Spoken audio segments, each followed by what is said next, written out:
زه تابعداري وکم ستاسو د دین نو څنګه وکم ستا په لاس کې یو کتاب دی ستا په لاس کې یو کتاب دی او دا د اکثریت د مسلمانانو سره په لاس کې تاسو دای نه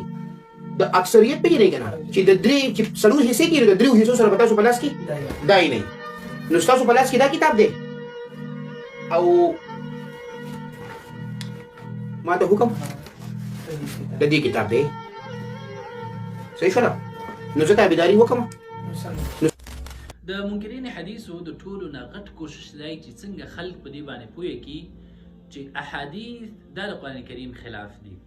معنا دا چې یو انسان په احادیث باندې عمل کوي د احادیثو د حجتیت خبره کوي نو د انسان چې قرآن پریښی دی او د قرآن په ضد باندې روان دا خبره ظاهرا داسې ښکاري چې د قرآن کریم دفاع کوي خو په اصل کې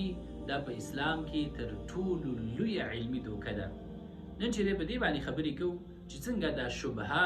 او دا فتنه د قرآن کریم نه رد کولی شو او ورسره چې عقلي دلایل راوړو راځئ د رسول الله صلی الله علیه وسلم د خبرو مقام معلومو د قرآن کریم نه الله رب العالمین په سورة نحل کې فرمایي وانزلنا الیک الذکر لتبین للناس ما نزل الیهم ای رسوله په تا باندې چې قرآن کریم موږ نازل کړه لتبین للناس دې دپاره چې د دې وضاحت وکړي خلکو ته د دې بیان وکړي نو که چېرته صرف د قرآن کریم الفاظ لوستل کافي او هر سړي ته چې د اختیار دی چې هغې نه خپل فهم والي نو ولې الله رب العالمین خپل نبي ته د تشریع او بیان د ذمهواري ورسپارله او دغه تشریع او دغه بیان چې دی دغې ته احادیث د رسول الله صلی الله علیه وسلم ویلی کېږي او څوک چې د احادیثو نه منکري هغه د قرآن کریم د دغه شان د ډېرو آیاتونو نه منکر دی دویم الله رب العالمین په قرآن کې بار بار دا خبره ذکر کړې ده چې دا نبي موږ د دې امت د تزکیې دپاره رالیږلی دې لپاره چې د امت ته دوه څیزونه وښایي ویعلمهم الکتاب والحکمه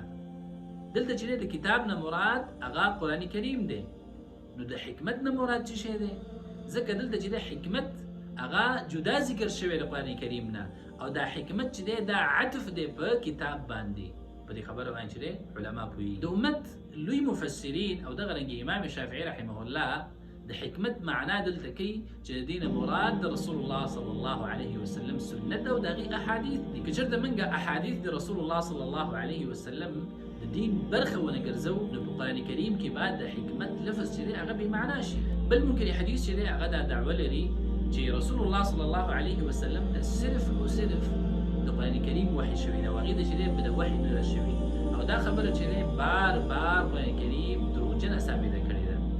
راځئ سوره تحریم ته کله چې رسول الله صلی الله علیه وسلم خپلې یو بیبي ته یو پټه خبره وکړه او هغه بیبي را پاڅېدله او بله بیبي چې دی په دې باندې خبره کړه نو الله رب العالمین چې دی خپل نبي ته وحی کوي او په دې خبره باندې خبروي کله چې رسول الله صلی الله علیه وسلم خپل بیبي ته دا خبره وایي نو هغه چې دی په ډېرې حیرانتیا سره پوښتنه کوي من انبأک هذا ته په دې باندې چا خبر کړي رسول الله صلی الله علیه وسلم ورته په جواب کې فرمایي نبأني العلیم الخبیر زه په دې باندې هغه ذات خبر کړم چې هغه په هر څه باندې خبردار دی اوس پوښتنه دا ده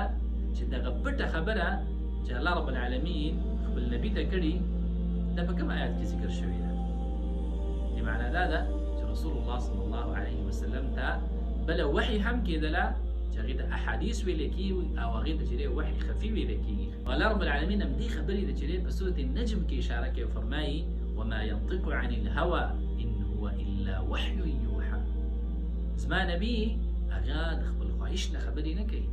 چې کومې خبرې تاسو ته کوي کومه شرح کوي کوم وضاحت کوي کوم دین در رسوي هغې ته وحي کېږي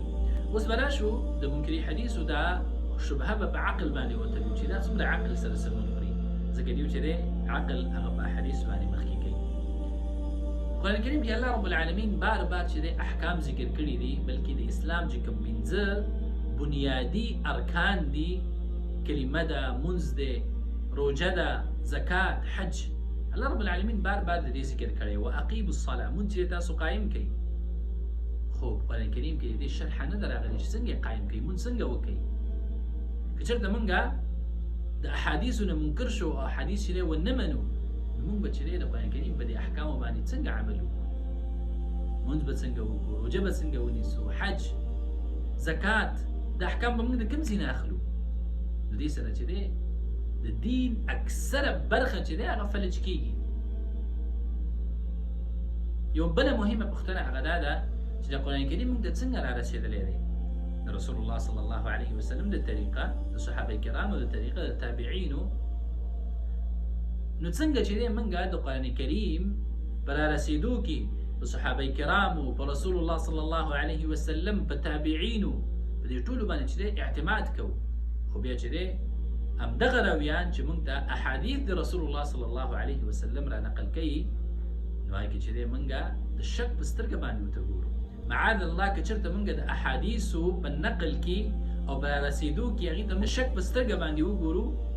نو بیا هم چې دی همدغه راویانو قرآن کریم چې دی موږ ته را رسولی دی. نو هغې باره کې ستاسو فکر دی؟ خلاصه د خبرې دا ده چې قرآن کریم هغه اصل دی او احادیث د رسول الله صلی الله علیه وسلم د دغه کتاب لپاره